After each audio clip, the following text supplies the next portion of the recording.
Hello everybody and welcome to Realistic Realtors with Superior Coaching School. I'm Nick, this is Bill, and we're going to keep it real with you because we're going to help you build your business right now through action.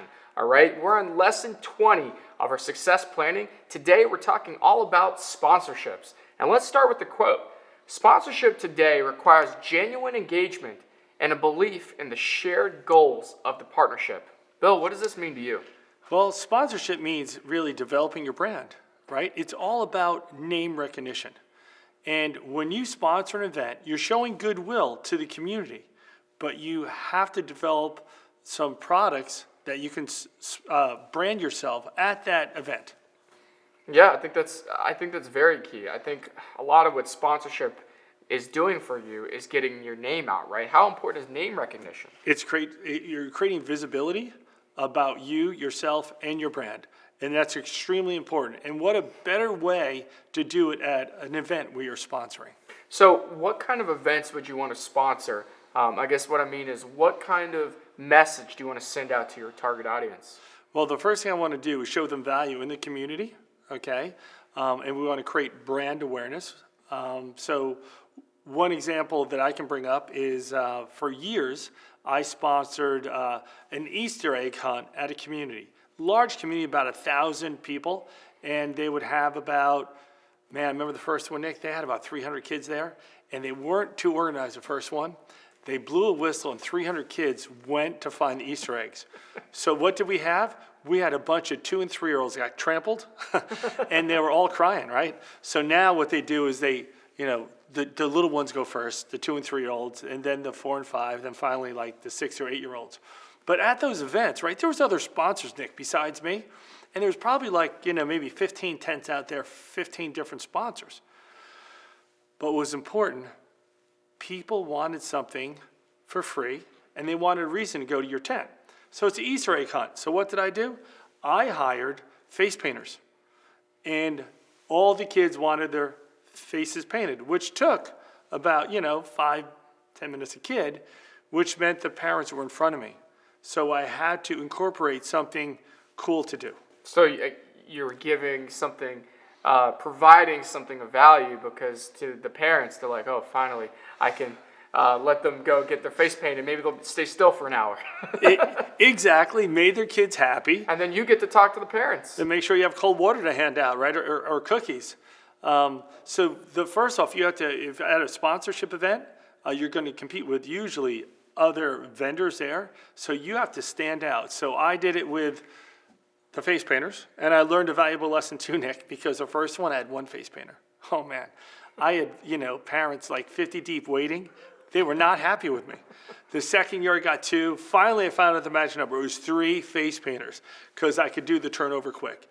And so I gave them some value too, Nick, when they were there. I gave out information about property in the neighborhood, right? Yeah, and that's something, again, the parents are thankful of you. They appreciate you because you're paying 3 face painters.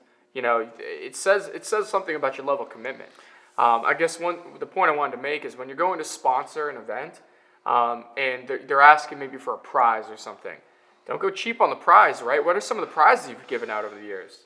So when it came to prizes at the end, it had to be something good. One time it was a Yeti cooler with 2 Yeti mugs. 2 other times in a row it was actually a laptop. So I would invest $1,000 or $1,400 for the prize. But after the first year, they started handing out my prize dead last, which is kind of cool. Everyone stuck around. They would come by the tent and say, what are you giving away this year? So it was usually something of value that they liked, so they would talk to me longer. And I said I would give them something of value before that. I would give them, the last 30 houses I sold in the community, and I would hand everyone a piece of paper. So I'm branding myself at the sponsorship event, where, of course, it's going to have my name and logo on the bottom of the sheet. Yeah, but those prizes reflect on your business because, again, if you're giving out a cheap prize, that might reflect on the kind of service and work, right? Right, and you know what I never have done, Nick, and you would say, Bill. What I never did, I never took any of that and put it on social media. I never did it. Yeah, so it's a great point. You know, if you're going to spend the money to sponsor an event and you're going to spend the money to get awesome branded content made for you, get a picture with the winner, because that is content gold. If you put that on social media and then you tag that winner, you say, hey, is it all right with you? And I always ask up front, because I've done a bunch of raffles. I love giving away tickets, because I think an event is better than anything to give away for a lot of people who want to get a prize or something. So I raffle off stuff all the time. It's usually like Knights tickets, which is a minor league baseball team here in Charlotte, Sure. or Hornets, or basketball tickets, or football tickets. Something like that, and then I have people share with their friends. But in order to keep the integrity, the authenticity of it, you take a picture with the winner, because again, you're saying, hey, here's me with the winner. But then you're able to tag them and get their sphere included, involved as well. And one step further, what I should have been doing was taking last year's event and posting on the community website the week before the event. Look, the Smiths, they were last year's winner, and they won this great, Yeti cooler. And who's it going to be this year? Right. You'll have to show up to find out. I didn't do it. Well, another thing that I did, Nick, so I had the tent and people would come by, and I'd give them information. The kids would be getting their faces painted.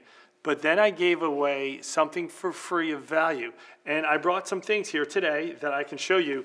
So one is a cooler, okay? And, a lot of kids will take this cooler and they'll bring it up to the pool. And obviously on the cooler it says Bill Price, Skybrook's #1 realtor, right? With the logo. Did it on purpose. And I think they cost me maybe $8 a piece. And I gave those away. One of the best ones I ever did was this 64-ounce thermos. Once again, besides seeing the kids at the pool, a lot of kids played soccer there, and they filled this up with Gatorade. And I saw these, all the time at like soccer events. And of course, it says Skybrook. It's where the people live. And it says Bill Price, all my contact information. So anything that you give away, if it's a backpack for kids, if it's a water bottle for kids, these are really popular with the parents, okay? They can put their iced coffee in it, keep in their car, came with a plastic straw, really good quality stuff. All these things run about, $10 a piece. But I probably gave away 300 or 400 at a time. I did it on purpose because they pull this from their cupboard, they see me. And how cool is it to have some left over so that when you're going to a different event, maybe even unrelated, you have things to give away? Oh, how about a listing appointment? There you go. All this stuff comes with me. And if they want it or not, they're getting it, because you want to give away stuff that's not going to sit and not be used. You want to give away stuff that's going to be used. And it's not costing us a lot of money. This is money that was well spent. I did over the years. Growing my business. Now, I just wanted to speak a little bit to the legitimacy of it too, because what it does is legitimizes you, makes you look like, wow, if he's going to spend all the money on branding, which, by the way, your brand has to be on everything you guys sponsor, any sort of commitment towards prizes or branding something to yourself, it's got to be on there to stay consistent. But if you're going to spend the money to do that, it says a lot about your business, because you're willing to invest. And again, as we go back, we always say the 80-20 rule, where, 20% of the agents are doing 80% of the business. A lot of that is because agents aren't investing back into themselves. So when a client sees, like you said, I love that you just brought up a listing appointment. Yeah. You're bringing everything that you have here.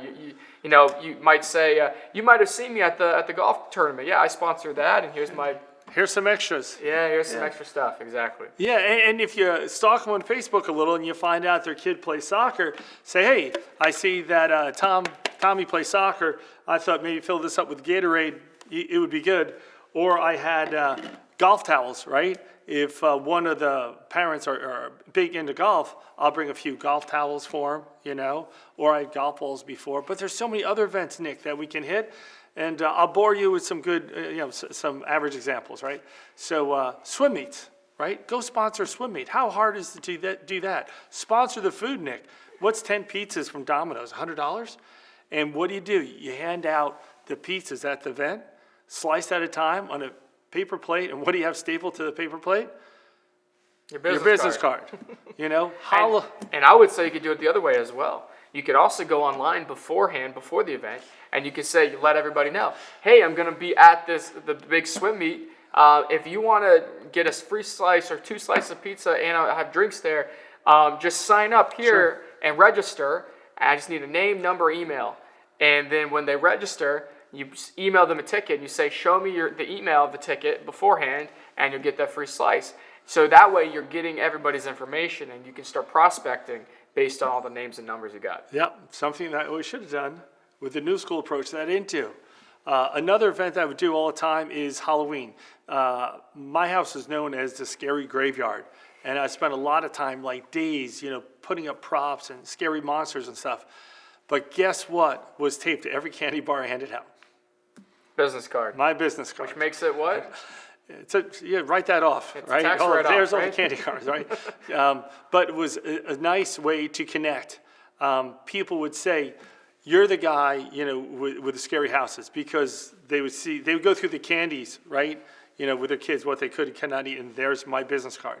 Some people made fun of me, but it's okay. They can make fun of me. I don't care if they even complain, because it works. I don't even care if someone in the community said, oh, there's Price, he's handing out candy, at Halloween with his business card attached to it. Yeah. Well, great, guess what just happened? I just made some potential clients or people in the community talk about me. Exactly. Yeah, and if that's, that's what you become known for, that's a good thing. Right? Yeah. That's what we talked about when we talk about brand, which is that brand is now less so about what you're telling people you represent, more so what people know you as. And if people know you as that guy who always throws the awesome Halloween party, who always sponsors the events and is always at every one of the swim meets handing out pizza, and you're that guy, you're going to be pretty well known in that community, because again, real estate and business today, in the market today, is all about name recognition.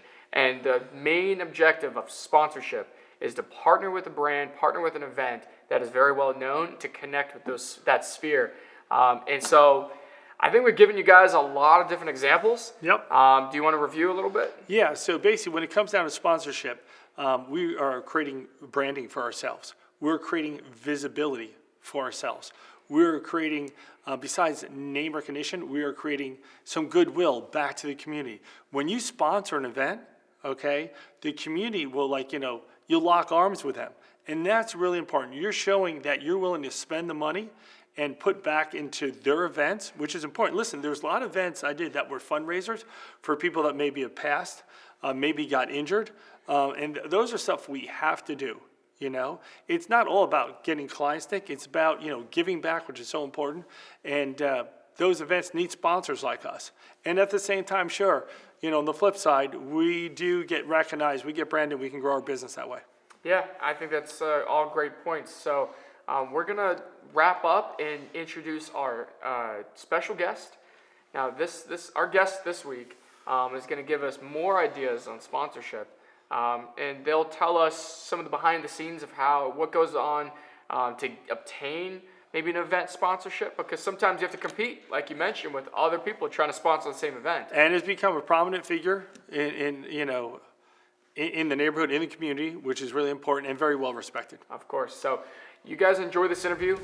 Comment below some other events and ideas that you guys have for sponsorships, and we'll see you next week. See you guys next week.